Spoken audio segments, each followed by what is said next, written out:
Kembali ke tahun 80-an, 90-an, sebenarnya masa itu ramai warga Malaysia suka ke Singapura untuk membeli belah atau shopping lah kerana masa itu barang Singapura sebenarnya lebih advance. Bukan sahaja advance dan dia murah.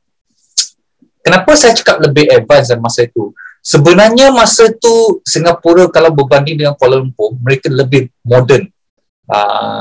Salah satu senang kata macam apa yang saya experience adalah lagu apa lagu yang mereka mainkan di sana di radio station sana adalah lebih dahulu sebelum apa yang dimain oleh radio station Malaysia. So ada band-band yang saya minat, saya dengar lagu itu di Singapura. Selepas saya kembali ke Malaysia, sangat selepas 3 atau 6 bulan baru radio station Malaysia mainkan. So boleh katakan itulah advance. Bukan itu aja, macam barang-barang elektronik, gadget dan segalanya. Dan banyak juga barang dia lebih jauh murah kalau berbanding masa itu macam TV, radio, semua barang di Singapura memang jauh lebih murah berbanding dengan barang di Malaysia pada 80-an dan 90-an. Tapi sekarang zaman telah berubah. Sekarang apa yang ada di Singapura boleh katakan semua ada di Malaysia. Dan mata wang kita pun jadi sudah kecil. Jadi bila kamu pergi ke Singapura untuk beli barang sudah jadi mahal, sangat mahal. Dan dia suatu terbalik, orang Singapura pula atau warga Singapura pula akan datang ke Malaysia untuk shopping setiap weekend. Kalau awak tengok di JB kan, hujung minggu memang penuh lah dengan kereta-kereta Singapura dan warga Singapura datang ke Malaysia untuk membeli belah dan jalan-jalan. Dan sebelum mereka pulang ke Singapura, satu perkara yang sangat-sangat penting mereka kena lakukan. Boleh katakan setiap kereta Singapura, dia akan buat sesuatu sebelum dia pulang ke negara Singapura. Apa itu? Pam minyak. Betul. Kalau kamu ke JB pada hujung minggu, kamu akan tengok kalau di kawasan berdekatan dengan custom checkpoint, banyak petrol station kan, kamu boleh nampak memang ramai kereta Singapura akan pam minyak sebelum mereka kembali ke Singapura. Kenapa? Ini yang ramai orang tahu dan mungkin tak begitu pasti. Sebenarnya semua orang tahulah minyak Singapura lebih jauh mahal berbanding dengan apa yang kita dapat di Malaysia. Seperti sekarang bulan April 2022, RON 95 di harga runcit kita boleh dapat dengan harga RM2.05. Okey?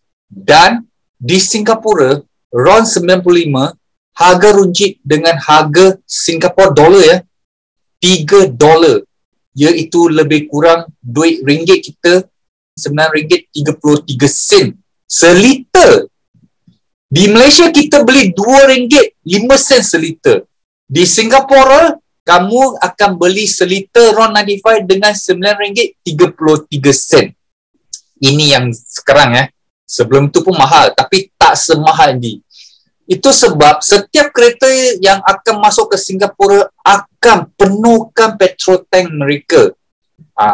Itulah baru-baru ini kita nampak macam-macam style untuk pam minyak.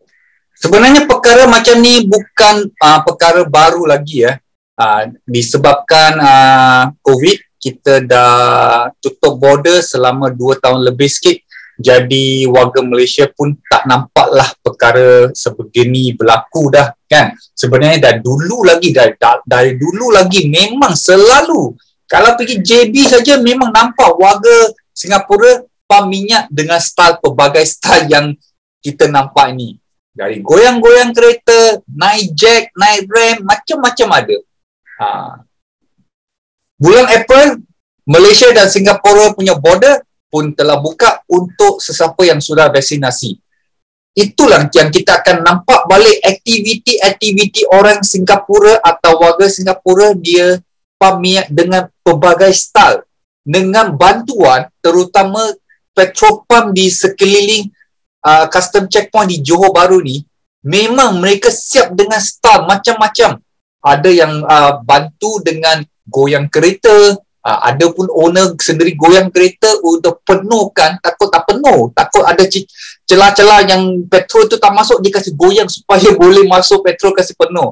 Ada petrol station lagi steady, dia siap buat rem. Rem itu bukan bawa dari orang Singapura. Rem itu yang disediakan oleh petrol pump orang Malaysia. Dikatakan boleh pump lebih lagi beberapa liter, lebih penuh dari apa yang dihadkan manufacturer atau pengeluaran kereta ini. Jadi hari ini kita nak cerita, kita pump minyak terlebih penuh atau sampai maksimum. Dengan pelbagai cara pump minyak, adakah cara dengan menggoyang kereta atau jackkan kereta atau naik rem, ini akan dapat mempampkan lebih beberapa liter masuk ke dalam tangki petrol kereta kita. Dan apakah kebaikan atau keburukan kita buat macam tu? Jadi hari ini kita nak sembang, adakah betul cara dengan mengisi petrol dengan pelbagai cara yang kita nampak ini, dengan menggunakan jack atau naik rem, atau kita goyang-goyangkan kereta tu supaya minyak itu boleh penuhkan segala-gala tempat-tempat atau lubang-lubang yang ada dalam tangki petrol tu supaya dia lebih penuh lagi atau diisi dengan penuh. Dan apa keburukan kalau kita dah penuh dan kita teruskan pump supaya kita dapat lebih lagi beberapa liter petrol untuk masuk dalam kereta ni. Dan sini kita nak katakan kalau ada warga Singapura yang juga biasa isi minyak di Malaysia, kita nak katakan sebenarnya kita bukan nak gurau atau memperketawakan anda atau nak memperketawakan cara isi minyak tu. Tapi kita hanya nak share facts. Kita nak share apa yang benar ya. Di sini kita nak share apa yang benar dan kita juga nak share apakah kebaikan atau keburukan kalau buat begitu. Alright? Sebenarnya kita nampak ada macam cara pump minyak dengan dia goyang-goyangkan kereta kan supaya dia boleh penuhkan. Dia macam apa tau, kalau kita masukkan gula dalam satu tong, kita goyang-goyangkan supaya dia jadi padat. Betul tak? Kita boleh masuk lagi lebih sikit gula dalam tong tu atau kontainer tu. Itu hanya apply untuk barang-barang macam solid. Jadi di sini saya mau buat satu kesimpulan. Seperti kita masukkan batu, kalau kita masukkan batu dalam satu kontainer, bila kita taruh batu macam tu, memang banyak ruang-ruang yang kosong. Jadi kita goyang-goyangkan supaya batu itu dia boleh lebih padat lagi dan duduk lebih rapat supaya ada tempat-tempat yang kosong, dia boleh penuhkan tempat-tempat itu. Tapi tetap ada banyak ruang kosong. Kalau nak padat lagi, kita masukkan pasir, okey? Lepas tu kita goyang sampai dia duduk padat, dipenuhkan semua ruang. Alright? Itu untuk barang seperti batu, rock atau solid block lah kita katakan kan. Itu memang betul kita goyang supaya dia duduk jadikan padat. Kerana barang-barang itu adalah solid. Okey? Jadi itu memang cara yang betul apabila kita nak penuhkan atau masuk lebih banyak pasir atau solid punya item supaya dia lebih boleh masuk lebih banyak lagi dalam kontainer, kita goyang-goyangkan. Alright? Dan kalau kita masukkan cecair seperti minyak, apabila kamu masukkan minyak atau barang cecair ke dalam satu kontainer, cecair itu akan jadi bentuk apa kontainer yang kamu isi, seperti cawan atau teko atau apa saja atau tangki minyak. Bila kamu masuk cecair, dia automatically atau sentiasa dia akan penuh setiapkan ruang. Setiap ruang yang ada tu dia akan penuhkan pasal dia cecair. Dia bukan solid. Jadi barang cecair tu kamu tidak perlu goyang-goyang supaya dia boleh duduk lebih padat lagi. Memang tak akan padat lagi. Macam tu cecair tu masuk, dia akan jadi padat dengan dia punya molekul dia sendiri. Betul tak? Jadi cara untuk goyang-goyangkan itu sebenarnya tak betul tu. Macam mana kamu goyang pun tetap macam tu juga yang boleh masuk, macam tu juga yang dia dapat. Betul tak? Okey, tapi ada saja orang akan cakap, tak adalah sebenarnya, ada saja cara boleh masuk. Setiap kali saya pump 10 liter kan, kalau goyang ke saya sengit ke apa, saya dapat 11 liter. Tambah 1 liter lagi. Okey, mungkin. Itu mungkin jadi kalau kamu macam kamu nampak kan, jack kereta atau naik rem. Kerana Setiap tangki, minyak tangki design untuk kereta adalah bahagian atas tu, dia buat satu bonggok. Sebenarnya kawasan itu memang khas design untuk tidak penuhkan minyak. Alright? Itu ada kawasan Wepo. Dia untuk gas minyak itu takung di sana untuk naik ke filter. Selepas ni kita akan cakap apa benda tu. Alright? Jadi, bila tempat itu, kawasan kosong tu memang mereka khas untuk tempat gas minyak, takung di sana untuk keluarkan gas. Tapi kamu cuba penuhkan. Jadi dia dah tak ada ruang untuk tempat takung gas. Jadi bahaya tu sebenarnya. Dia akan menyebabkan pelbagai barang rosak atau membahayakan anda dan alam sekitar. Kalau kita bandingkan tangki minyak kereta zaman dulu dengan zaman sekarang, tapi saya rasa pada 70-an, 80-an mereka sudah ada buat sistem ini ya. Kerana memang sekarang Allah semua orang bising-bising pasal alam kesekitaran, kita kena jaga, kena green, environment friendly. Itu sebab segala-gala industri atau kereta yang keluar asap atau keluarkan gas, dia akan filterkan, kurangkan kalau boleh. Kalau boleh dikurangkan pencemaran alam sekitar. Jadi di tangki minyak pun, kita sebenarnya ada satu sistem panggil e-vape. Apa itu e-vape? E-vape adalah Evaporative Emission Control System. Atau filter tu juga dipanggil sebagai charcoal canister. Okay? Charcoal canister ini dia akan kurangkan pencemaran dari gas-gas keluar dari minyak petrol ini. Petrol dia akan keluarkan satu gas yang agak toksik, yang agak membahayakan kita manusia dan alam sekitar. Macam biasa, semasa kamu pump petrol, kadang-kadang ada gas itu keluarkan, kamu terhidu. Tiba-tiba terhidu, wah steam weh. Gas itu betul-betul buat awak akan steam. Kadang-kadang sampai tak boleh tahan. Ada macam kawan saya pernah, dia cakap dia terhidu gas tu, dia terus muntah. Kerana gas itu agak toksik ya, sangat sebab bahaya. Dan apabila kamu dah dalam tangki tu, bila dah tutup tangki tu, gas itu akan produce lebih banyak gas lagi. Dan gas itu akan membahayakan alam sekitar kalau dia dikeluarkan macam tu saja.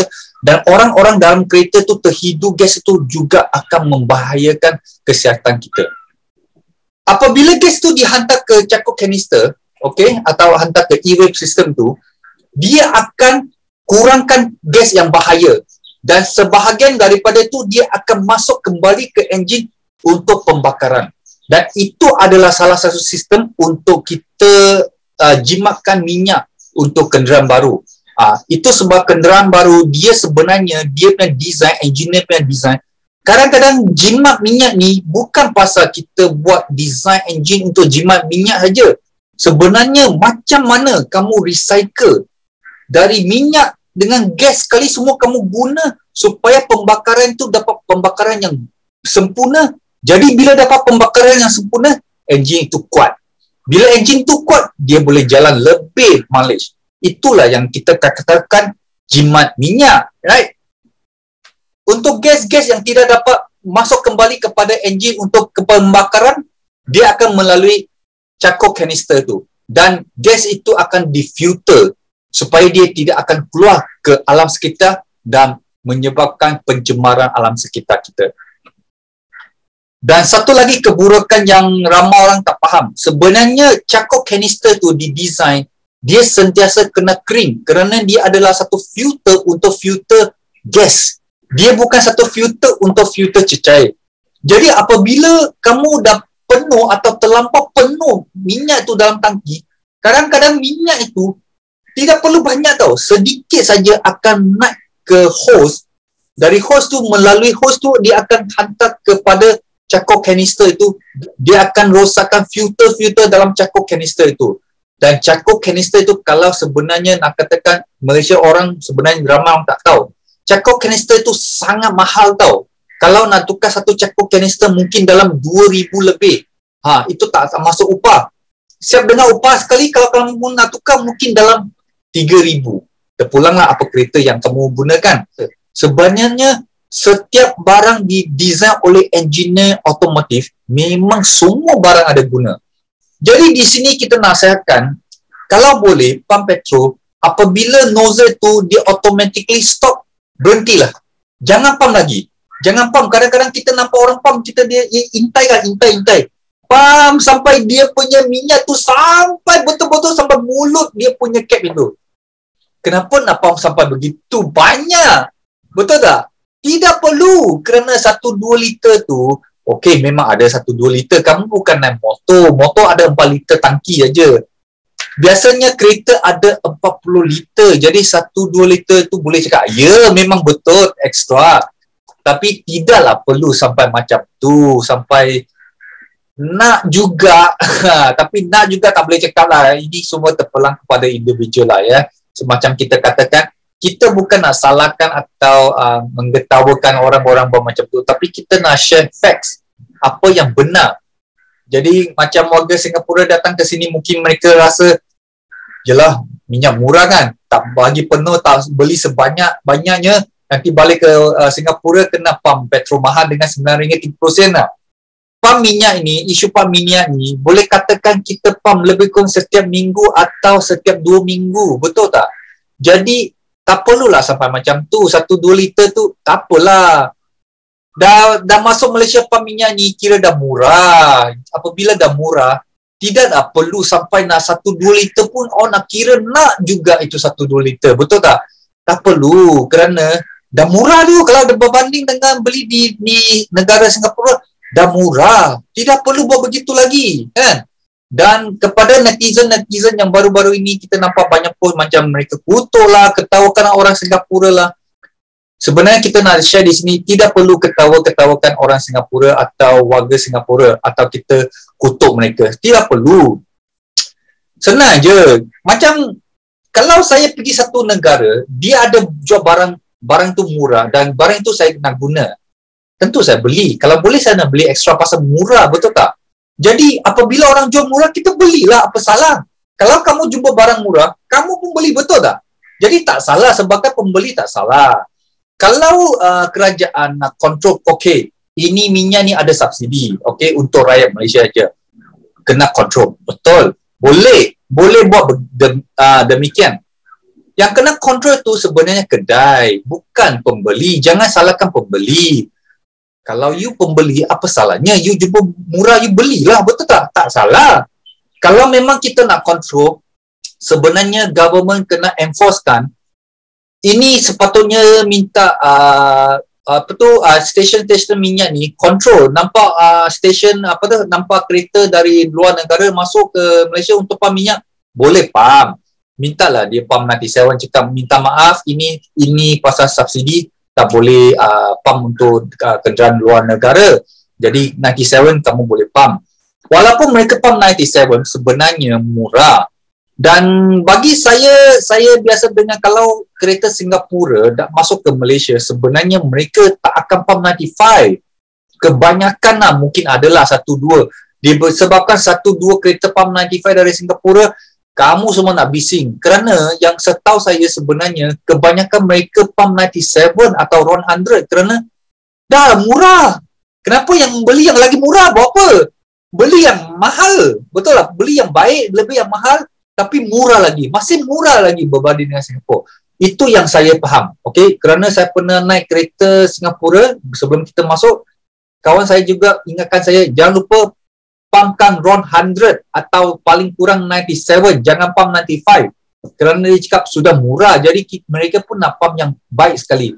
Dan orang Singapura sebenarnya mereka jaga kenderaan. Kebanyakan mereka pump 97 juga. Kalau di Singapura terpaksa lah. Tapi yang setahu saya, kebanyakan orang mereka pump 97 kerana beli sebuah kenderaan di Singapura bukan murah. Memang mahal. Jadi sudah boleh beli kenderaan, sebenarnya mereka jaga kenderaan mereka. So di sini saya nak cakap dengan netizen atau warga Malaysia ni, tidak perlulah kutuk-kutuk mereka yang pump petrol di Malaysia ni, kerana barang murah siapa tak nak? Saya pun nak, dia pun nak. Itu biasa, itu perkara biasa, okey? Dan kepada warga Singapura, sebenarnya pump minyak tidak perlu goyang-goyangkan kereta. Sama juga, tangki itu kalau boleh isi 10 liter lah you boleh masuk. Kerana yang you masuk itu bukan batu, bukan pasir. Itu yang you masuk itu ada petrol, cecair. Jadi tidaklah perlu you goyang-goyangkan supaya dia lebih padat. Dia takkan padat, tetap cakap macam tu juga, kan? So, itulah kita nak sharekan. Jadi kepada sesiapa yang tengok video ni, kalau ada kawan-kawan Singapura yang sering datang ke Malaysia pam minyak, bolehlah share kepada mereka dan teranglah kepada mereka supaya tidak buat perkara macam tu. Kerana buat perkara macam tu sebenarnya buat orang gelak je.